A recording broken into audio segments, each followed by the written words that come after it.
Hello students, good morning. चलिए आज आप लोगों को हम गुणनखंड सिखाने वाले हैं, ठीक है।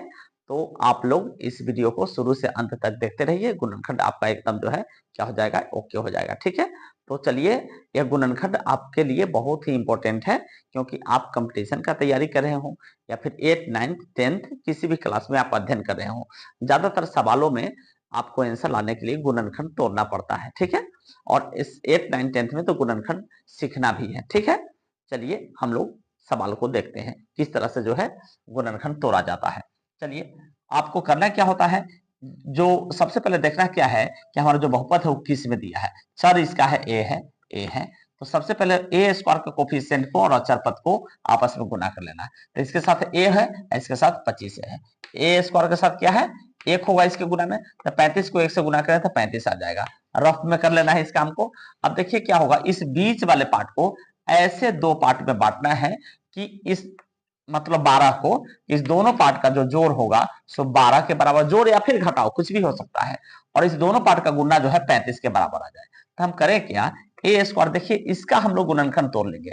ये 35 किस किस के पहाड़ा में, एक के पहाड़ा में है, दो में तो है नहीं, एक के बार 5 में है, एक के बार 7 में है, और एक के बार 35 में है। हमको देखना क्या होता है, ये सबसे आसान तरीका, मान लीजिए हल्का तब तो आप बना लीजिएगा, लेकिन बड़ा से बड़ा संख्या आ जाए तो उस स्थिति में आप करेंगे क्या, तो उस स्थिति में बनाने का यही तरीका है कि इस दोनों को आपस में गुना करिए और इस दोनों का जो गुना आ जाए उसका आप फैक्टर तोड़ लीजिए। अब फैक्टर तोड़ने के बाद वह दो संख्या आप छांटिए जिस दोनों का अंतर या फिर जोड़ इस 12 के बराबर आ जाए। तो देखिए 5 और 7 को आपस में जोड़ने से 5 7 12 आता है कि नहीं, 12 आता है। अब 5 7 को आपस में गुना भी करिए, 5 7 35 आता है कि नहीं, यही आपका क्या होगा, तो गुणनखंड मिलेगा, ठीक है।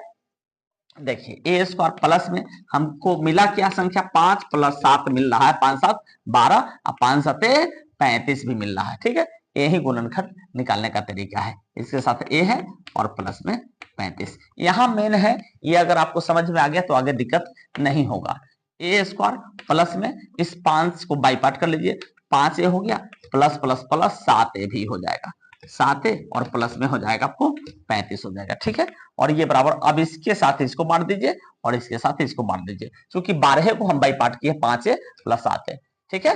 अब चलिए इस दोनों में जो कॉमन मिल रहा है उसको निकाले, दोनों में ए मिल रहा है तो ए बच जाएगा, और प्लस में यहाँ पे क्या बच जाएगा आपको, 5 बच जाएगा। क्या बच जाएगा, 5। प्लस में इस वाले पार्ट में देखिए ए है, इसमें नहीं, इस दोनों में ए था बट इसमें है इसमें नहीं है, तो हमको ऐसा देखना है लोएस्ट फैक्टर जो दोनों में हो, ठीक है। तो 7 के पहाड़ा में दोनों है तो 7 बाहर निकालेंगे, ए बचेगा, प्लस 7 बचे 35 हो जाएगा। अब देखिए इस वाले पार्ट में और इस वाले पार्ट में, दोनों ही पार्ट में ए प्लस 5 आपको मिल रहा है, मिल रहा है ना। तो हम करेंगे क्या, ए प्लस 5 कॉमन करेंगे, इंटू बच जाएगा यहाँ पे ए, आप प्लस में फिर 7 रेस्ट पार्ट बच जाएगा। यही आपका जो है आंसर हुआ।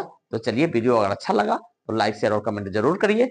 आपके लिए हम एक HW में सवाल दे रहे हैं, आप लोग इस सवाल को बनाएंगे और इसका जो आंसर है वो कमेंट बॉक्स में बताएंगे। हाँ, एक अंतर क्या है कि ये हम समीकरण आपको प्लस में, ये जो बहुपद है सो प्लस में दिए हैं, यहाँ माइनस में दिए हैं, ठीक है। और इसको आप बनाइएगा, यदि बन गया तो आप आंसर कमेंट बॉक्स में दीजिएगा। यदि आपसे बना या नहीं बना दोनों बताइएगा, नहीं बना तो आप बताइएगा, अगले वीडियो में हम आपको इसको बना करके डाल देंगे, ठीक है। थैंक यू, धन्यवाद।